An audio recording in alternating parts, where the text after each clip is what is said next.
स्वागत है आपके अपने YouTube channel best knowledge India में। आज हम लोग लाए हैं बोर्ड एग्जाम प्रश्न पत्र 2020 विज्ञान कक्षा 10 के लिए। कक्षा 10 के अनसाल पेपर के सातों सेट हमारे चैनल पे अब मिलने वाले हैं। तो हमारे चैनल पर नए हैं तो चैनल को सब्सक्राइब करके बेल वाले बटन को जरूर दबा लें। और चलिए वीडियो शुरू करते हैं। तो सेट नंबर 1 से शुरुआत करते हैं। पहला है प्रश्न है क, किसी दर्पण के सामने किसी वस्तु को रखने पर उसका प्रतिबिंब वास्तविक उल्टा एवं आकार में कुछ छोटा बनेगा। तो इसका सही आंसर इसमें से चारों ऑप्शन में से आपको ढूंढ कर लिखना है। आंसर हम इस वीडियो में आपको नहीं बताएंगे, ठीक है। आंसर आपको खुद ढूंढना है ताकि आपकी प्रैक्टिस भी हो सके और बोर्ड एग्जाम की आप लोग तैयारी कर सकें। पिछले वीडियो में हमने बोर्ड एग्जाम का डेट शीट का जो भी वीडियो था अपलोड कर दिया है। डेट शीट अगर आपने नहीं देखी है तो डेट शीट की वीडियो का डिस्क्रिप्शन में लिंक दे दूंगा, ठीक है। दूसरा प्रश्न, हमारे सिलेबस से हटा दिया गया है कोरोना वायरस के कारण 30% सिलेबस ऑफ किया गया था, जिसमें ख प्रश्न हमारे सिलेबस में नहीं आएगा। क प्रश्न,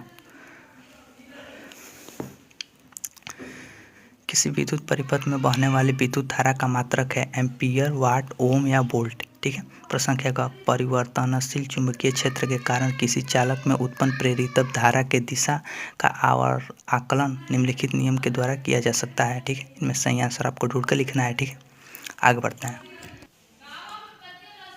दूसरा का क, एक पारदर्शी कांच से बनने वाले घनाकार गुटके जिसकी प्रत्येक भुजा 4 सेंटीमीटर है की तली पर स्थित एक काले बिंदु की आभासी गहराई की गणना कीजिए, जबकि कांच के अपवर्तनांक 1.6 से 2 नंबर का प्रश्न है, ठीक है। ख प्रश्न जो है, दूसरे का ख जो है ये हमारे सिलेबस से हटा दिया गया है, तो हम ख प्रश्नों को नहीं देखेंगे, ग को देखते हैं। क है, एक विद्युत परिपथ में किसी चालक के बहने वाली विद्युत धारा का मान 10 एम्पीयर है, तो प्रति सेकंड एक ऑटो वाहन के पीछे से आने वाली किसी अन्य वाहन को देखने के लिए 6 मीटर वक्रता त्रिज्या वाले एक उत्तल दर्पण लगा है।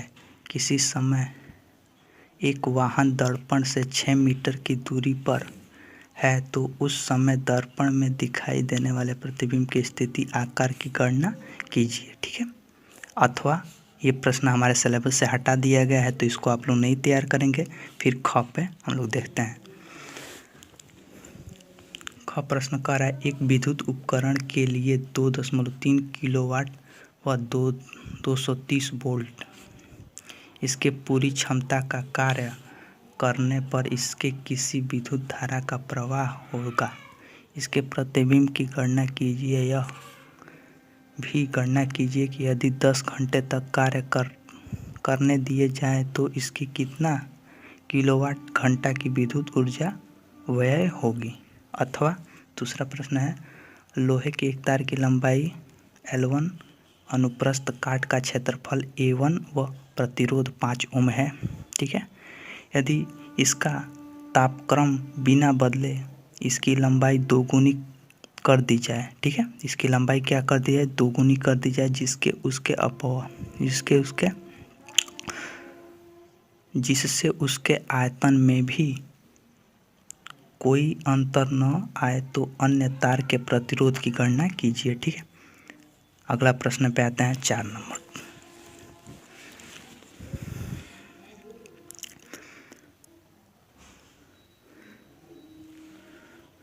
संगलन विद्युत परिपथ में प्रतिरोध R1 बराबर R2 बराबर R3 तीनों का मान कितना है, 30 है।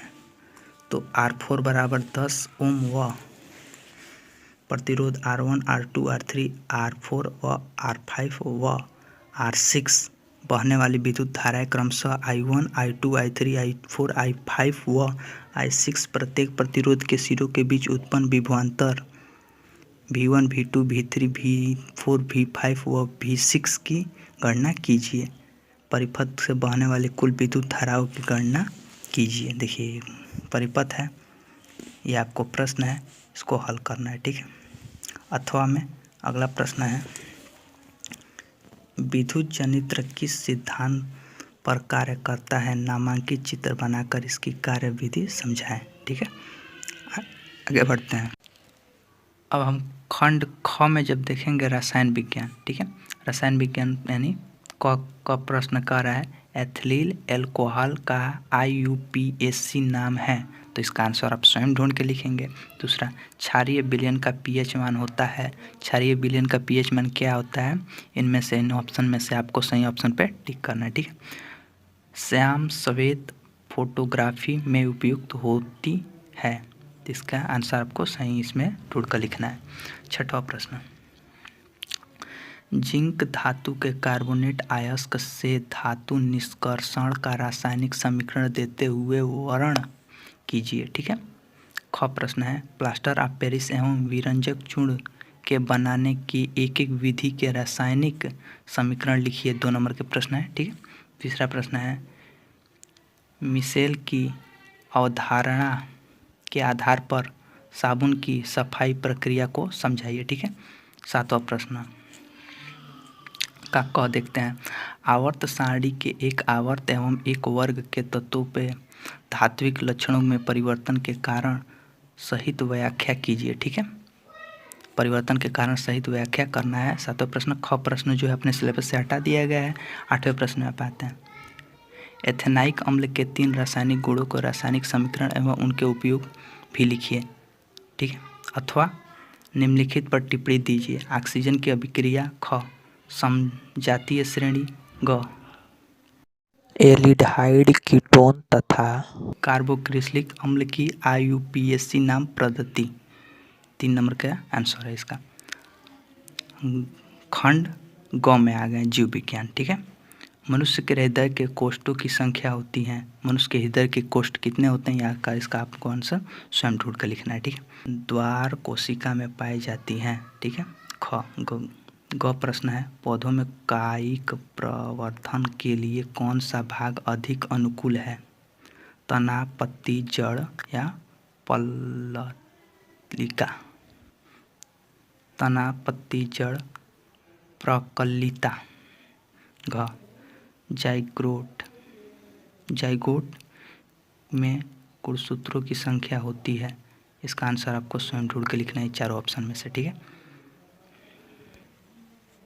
आगे बढ़ते हुए 10वें का क है जीवाश्म के परिभाषित कीजिए, एक उदाहरण के साथ इसके महत्व को समझाइए, ठीक है। ख प्रश्न है वायवीय एवं अवायवीय श्वसन के अंतर लिखिए, ठीक है। ग प्रश्न है वन्य प्राणियों पर संक्षिप्त टिप्पणी लिखिए। 11वां प्रश्न हमारे सिलेबस से हटा दिया गया है, अथवा का ये भी प्रश्न हटा दिया गया है। 11वें का ख जो प्रश्न है हमारे सिलेबस में है, तो इसको हम देखते हैं।